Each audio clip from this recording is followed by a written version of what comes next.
जय हिंद। 21 में आप सभी का स्वागत है। हम लोग चलते हैं कौन समान ज्ञान में। हम लोग पढ़ते हैं कौन समान विज्ञान के लिए आप लोग के लिए पढ़िए। तो ये कौन समान विज्ञान है जो कि दरोगा के लिए बहुत इम्पोर्टेंट है बुक। और एसएससी जीडी हो गया, एसएससी एमटीएस हो गया, और भी अदर एग्जाम हो गया, जैसे बिहार एसएससी अभी रद्द हुआ है उसका भी हो सकता है। तो क्रॉन बुक का है, एक निचोड़ है, उसको आप लोग पढ़िएगा। थोड़ा थोड़ा करके हम लोग वीडियो बनाएंगे, हम उसको आप लोग देखिएगा तो आप लोग को आगे फायदा करेगा। तो सबसे पहले पिछला वीडियो में हम लोग पढ़ चुके हैं पाषाण काल के से पहले हम लोग क्या क्या पढ़े हैं। तो ऋग्वेद काल, ऋग्वैदिक काल और भी कुछ वीडियो में पढ़े हैं। तो अब आगे हम लोग पढ़ते हैं प्रस्तर युग, जिसका आदि मानव युग। आदि मानव युग कब हुआ? आदि मानव युग में सबसे पहले प्रागैतिहासिक काल के बारे में जानते हैं। तो प्रागैतिहासिक काल वह काल है जिसके लिए कोई लिखित सामग्री उपलब्ध नहीं। मतलब कह रहा है कि प्रागैतिहासिक काल ऐसा काल है जिसमें लिखित सामग्री या लिखित साक्ष्य मिला ही नहीं उसमें।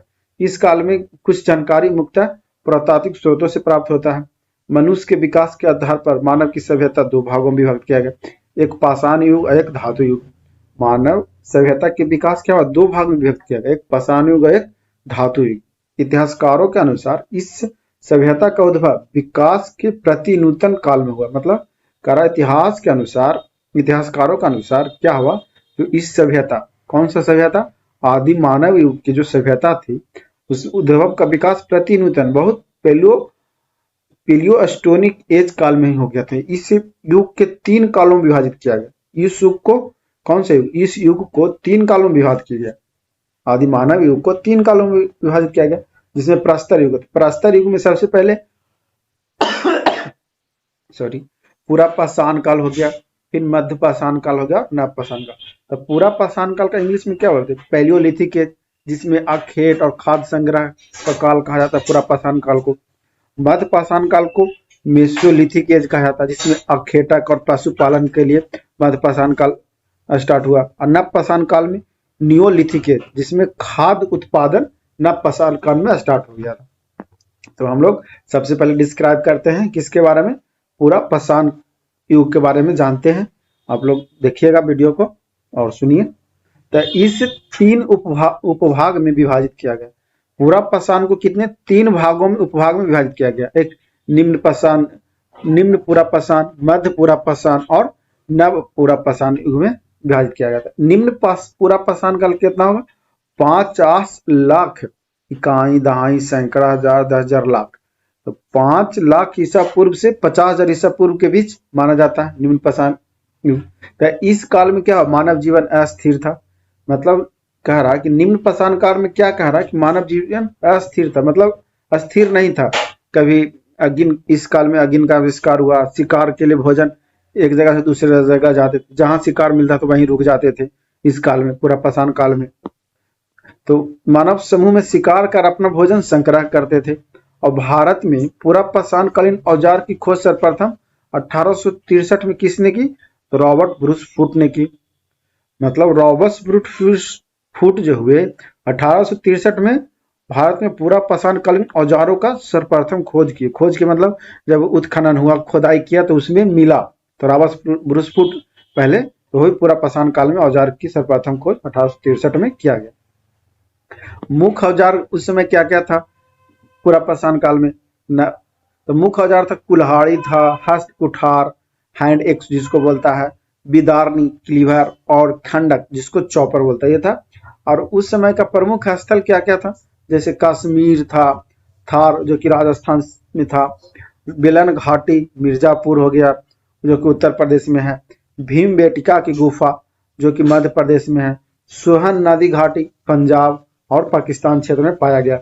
वो था पूरा पाषाण काल में। अब आते हैं मध्य पूरा पाषाण काल। मध्य पूरा पाषाण काल में जो कि 50,000 ईसा पूर्व से 40,000 ईसा पूर्व के बीच माना जाता है। मध्य पूरा पाषाण काल कब से कब तक माना जाता है? तो ये होगा 50,000 ईसा पूर्व से 40,000 ईसा पूर्व के बीच माना जाता है। इसमें क्या हुआ? अग्नि का प्रयोग व्यापक तौर पैमाने पर किया गया। मतलब अग्नि का प्रयोग बहुत बड़े रूप में किया गया। पहले क्या था कि खाना शिकार करते थे तो कच्चे खा जाते थे मांस, लेकिन जब अगिन का प्रयोग होने लगा तो मांस को पकाकर खाने लगे, तो वही व्यापक पैमाने पर किया जाने लगा। इस काल को फलक संस्कृति, फलक कल्चर भी कहते हैं। मध्यपाषाण काल को फलक संस्कृति भी कहते हैं। इस काल में पत्थर के गोले बटिकासम उद्योग से वस्तुओं का निर्माण हुआ। मुख्य औजार फलक, बेदनी, छेदनी एवं खुर्ची भी उपयोग में लाया जाने लगा। और प्रमुख स्थल कौन से है? तो मिर्जापुर। मिर्जापुर कहाँ है? मिर्जापुर हो गया उत्तर प्रदेश में। और नेवासा, नेवासा हो गया महाराष्ट्र में। कह रहा है किसमें? मध्यपाषाण युग में क्या क्या होगा? मध्यपाषाण युग में जो प्रमुख स्थल है उत्तर प्रदेश में मिर्जापुर, नेवासा महाराष्ट्र, उड़ीसा आदि प्रमुख स्थल इस काल में मिले। उसके बाद है उच्च पूरा पाषाण काल, जो कि 40,000 ईसा पूर्व से 10,000 ईसा पूर्व के बीच माना जाता है। उच्च पूरा पाषाण काल 40,000 ईसा पूर्व से 10,000 ईसा पूर्व के बीच माना जाता है। इस काल की दो प्रमुख विशेषताएं, उच्च पूरा पाषाण काल की दो प्रमुख विशेषताएं कौन कौन है? एक है नए चकमक उद्योग का आरंभ और आधुनिक मानव मतलब होमो सैपियंस का उदय हो गया। कब? उच्च पूरा पाषाण काल में, जो 40,000 ईसा पूर्व से 10 ईसा पूर्व के बीच है। उसमें नए चकमक उद्योग और आधुनिक मानव जिसको होमो सैपियंस का उदय हो गया। और इस काल में क्या हुआ? सबसे पुरानी चित्रकारी का प्रयोग का प्रमाण भीमबेटका, जो कि उत्तर मध्य प्रदेश में वहां मिला। तो सबसे पुरानी चित्रकारी के प्रमाण भीमबेटका इसी काल के समय मिला। और इस प्रमुख औजार क्या क्या है? उच्च पूरा पाषाण युग का प्रमुख औजार क्या क्या है? फलक और तछनी था। फलक और तछनी एगो सल्प, तछनी को बोलते हैं ब्लेड एंड वर्निश, जो कि प्रमुख औजार था उस समय का। और प्रमुख स्थल कौन कौन सा? एक बीजापुर हो गया, इनाम गांव जो कि महाराष्ट्र में है, बेलन घाट उत्तर प्रदेश में है। तो इसमें दरोगा में क्वेश्चन इसमें आते रहता है, इसमें आप लोग देखिए तो फायदा नहीं होगा। और उसका सेट भी बनाइए दरोगा का, और भी सब बुक का सेट बनाइए, इसके साथ कंटेंट भी पढ़ते रहिए बीच बीच में, तो आप लोगों को याद होती रहेगा।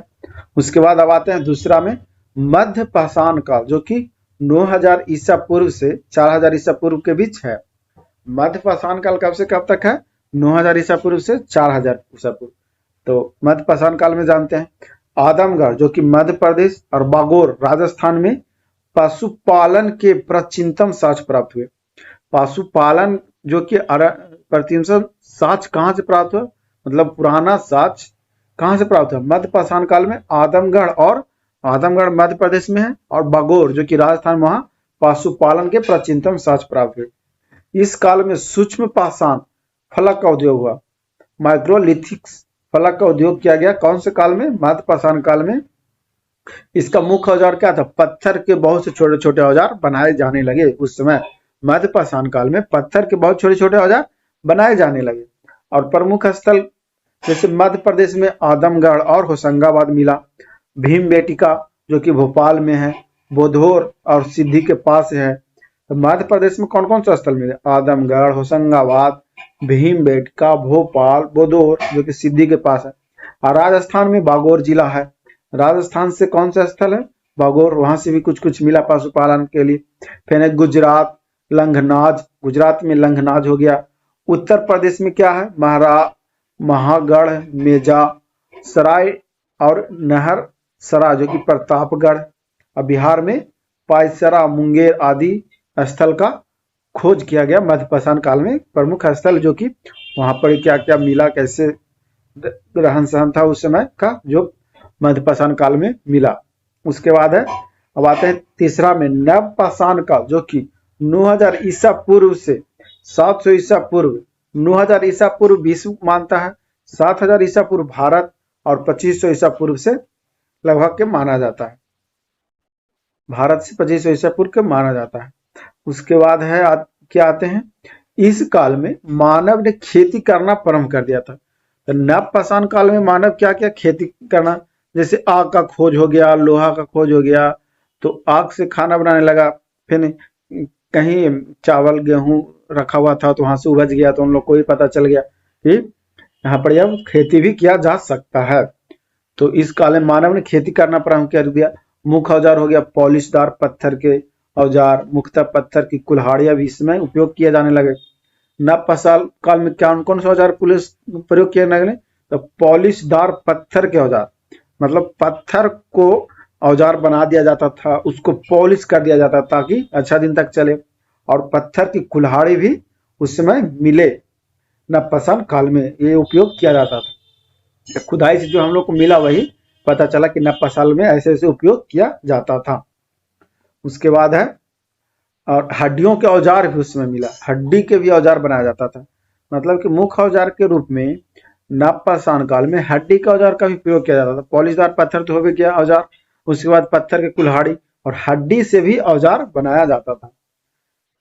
उसके बाद है प्रमुख स्थल कौन कौन से मिला, कौन से स्थल कहाँ से बिलोंग करता है जिसके बारे में जानते हैं। जैसे मेहरगढ़, मेहरगढ़ पाकिस्तान से बिलोंग करता है। बुर्ज होम और गुफ कराल कश्मीर में पाया गया, बुर्ज होम और गुफ कराल। कोल्डीवा महागढ़ जो कि उत्तर प्रदेश में है। चिरांद और सेनुआर ये बिहार में है, चिरांद तो बिहार में है। फिर है सरुतरु और मारकडोला जो कि असम में पाया गया प्रमुख स्थल है।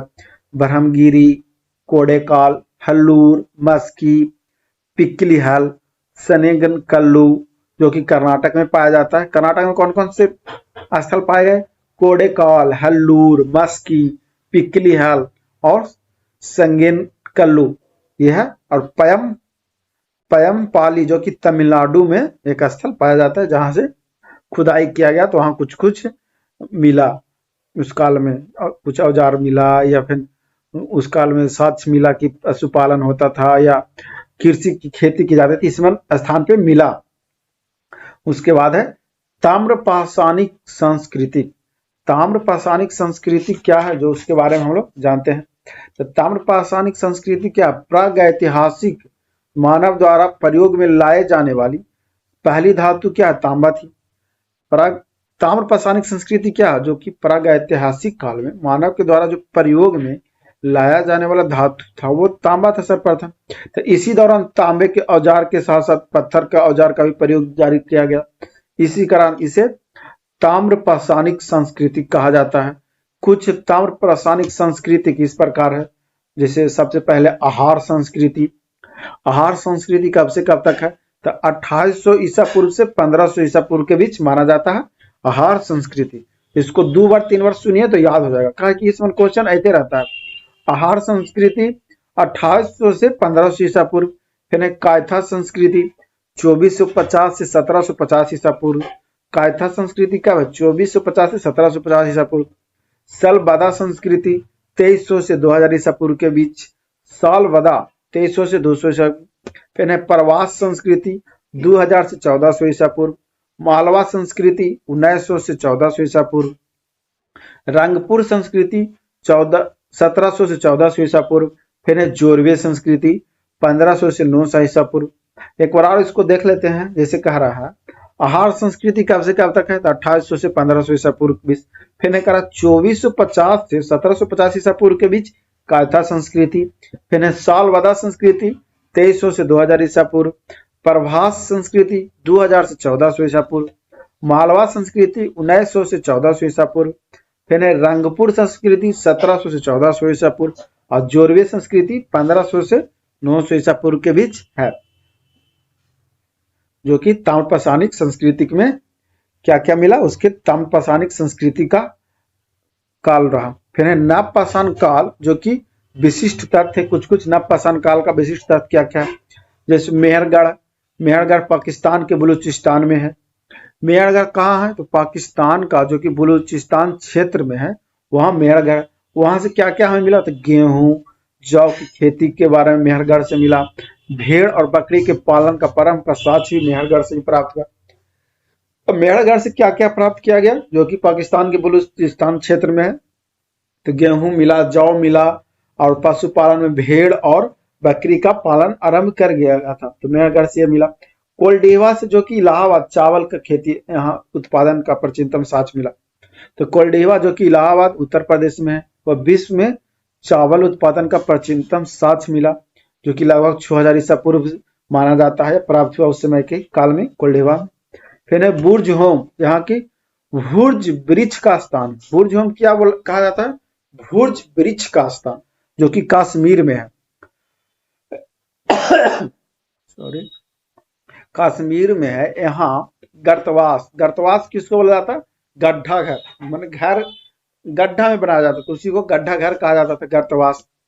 हड्डी के औजार, सूक्ष्म पाषाण, पूर्ण पूर्ण अभाव प्रमुख लक्षण। यहाँ पर कब्र में मालिकों के शवों के साथ उनके पालतू कुत्तों को भी दफनाया जाता था। कहाँ? बुर्ज होम में। बुर्ज होम में क्या क्या मिला? गड्ढा घर, गर्तवास, गड्ढा घर मिला, और हड्डी के औजार मिले। सूक्ष्म पाषाण का पूर्ण अभाव का प्रमुख लक्षण भी यहाँ हुआ। यहाँ पर क्या हुआ था? कब्र में मालिक के शवों के साथ पालतू कुत्तों को भी दफनाया गया था। उसके बाद है गुफ कराल। गुफ कराल जो कि कुम्हार की गुहा कहलाती है। गुफ कराल क्या कहलाता है? कुम्हार की गुहा, जो कि कश्मीर में पाया गया। यहाँ के लोग पशुपालन और कृषि दोनों पर कार्य करते थे। गुफ कराल में क्या क्या करते थे? पशुपालन भी और कृषि दोनों कार्य किया। कहने का मतलब है कि उस समय पशुपालन और कृषि दोनों होता था, लेकिन कहीं कहीं ऐसा जगह था, कोई जगह बहुत आगे बढ़ गया, कोई जगह बहुत पीछे रह गया, इसीलिए कहीं खाली कृषि का साक्ष मिला, कहीं खाली पशुपालन का साक्ष मिला, और कहीं दोनों का मिला, पशुपालन और कृषि। तो वो क्षेत्र बहुत अच्छा होगा, तो पशुपालन और कृषि का दोनों का मिला। उसके बाद है चिरांद। चिरांद जो कि सारण बिहार में है। चिरांद कहाँ है? सारण। सारण जिला बिहार में है, बिहार राज्य में। यहाँ पर भी हड्डियों के औजार प्राप्त हुए, विशेषतः हिरण के सींगों से बने उपकरण प्राप्त हुए। चिरांद से क्या क्या प्राप्त हुए? हड्डी के औजार प्राप्त हुए, और सबसे विशेष क्या था? हिरण के जो सींग से बने उपकरण चिरांद में प्राप्त हुए, बिहार में था। सर्वप्रथम इसी काल में कुत्ते को पालतू ही बनाया गया। कुत्ते को पालतू कब बनाया गया? ताम्रपाषाणिक संस्कृति काल में। और कुंभकारी, कुंभकारी सबसे पहले इसी काल में मिलता है, जिसमें बर्तनों में पॉलिशदार काला मृदभांड, धूसर मृदभांड और चटाई की छाप वाले मृदभांड प्रमुख थे। कुंभकारी जो कि सबसे पहले इसी काल में, कौन से काल में? ताम्रपाषाणिक काल में, या उसको बोलते हैं नवपाषाण काल। नवपाषाण काल में क्या हुआ? कुंभकारी जो कि सबसे पहले इसी काल में मिला, जिसमें बर्तन में पॉलिशदार, बर्तन को पॉलिश किया जाता था, जैसे उसमें काला मृदभांड मिला, धूसर मृदभांड, चटाई की छाप वाले मृदभांड प्रमुख रूप से इस समय मिले कुंभकारी के रूप में। उसके बाद है पिकली हल, जो कि कर्नाटक में। पिकली हल कहाँ है? कर्नाटक में। तो यहाँ के निवासी पशुपालक थे। यहाँ पर राख के ढेर एवं निवास स्थान दोनों मिले। पिकली हिली के निवासी पशुपालक थे, वहां ज्यादा पशु पालने का कार्य ज्यादा किया जाता, कर्नाटक में किया जाता था उस समय। यहाँ पर राख के ढेर मिले एवं निवास स्थान दोनों मिले। मतलब पिकली हल कर्नाटक में रहने का स्थान मिला, राख के ढेर मिला, और निवास स्थान दोनों मिले। वीडियो अच्छी लगी तो लाइक करें, चैनल को सब्सक्राइब करना ना भूले, और वीडियो को अपने दोस्तों को भी शेयर करें। और सबसे ज्यादा उपयोग ये है बिहार दरोगा के लिए, क्योंकि इससे बहुत सा आता है इस बुक से। तो इस बुक को आप लोग सुनिए, देखिए। Thank you.